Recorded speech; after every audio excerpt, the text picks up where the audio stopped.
Now, speaking of prioritizing the people of a province, Scott Moe, big dog energy on the Evan Bray show, talking about Mark Carney's gun grab and the federal overreach. And he basically said, yeah, not in Saskatchewan. Thanks so much. I don't want to spend all my time on the public safety stuff because there's a lot of it in there, but there's others I want to get to. But the firearm thing caught my attention. Any details on how that's going to roll out, ensuring firearm owners who have their guns taken as a result of this federal buyback will receive fair compensation?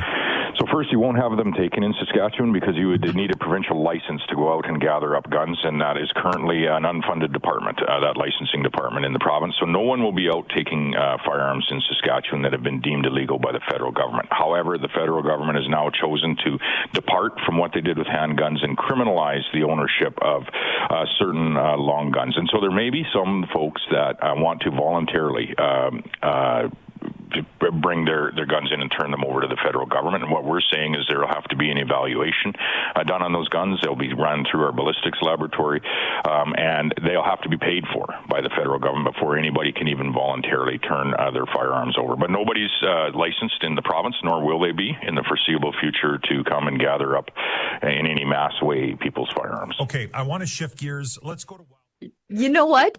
That is brilliant. I don't know if you people at home just picked up what he was putting down there. He said, we made it a law that if you want to be involved in the gun grab in Saskatchewan, you have to be licensed through the province.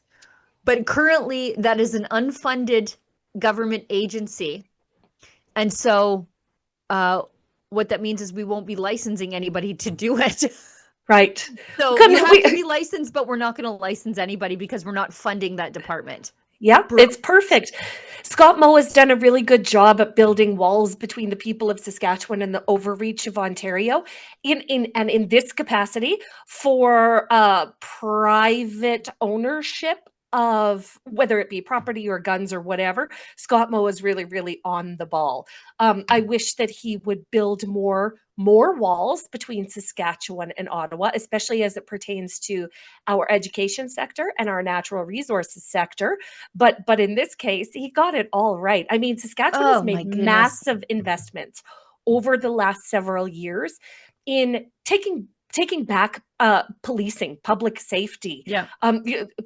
All sorts of initiatives that sort of flow along the same path, and this is another example of it. Nobody's coming to get your guns, Saskatchewan. No, like literally, we're just we don't have any money to do it. There's no money there. We didn't fund the agency. Oopsie daisy.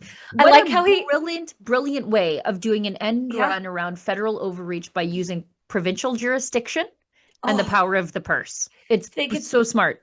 If they could do that for natural resources and education, I would be the happiest person on planet Earth. But credit where credit is due. This is excellent for the people of Saskatchewan. Just so clever. Excellent. It's just so darn clever. Good for him.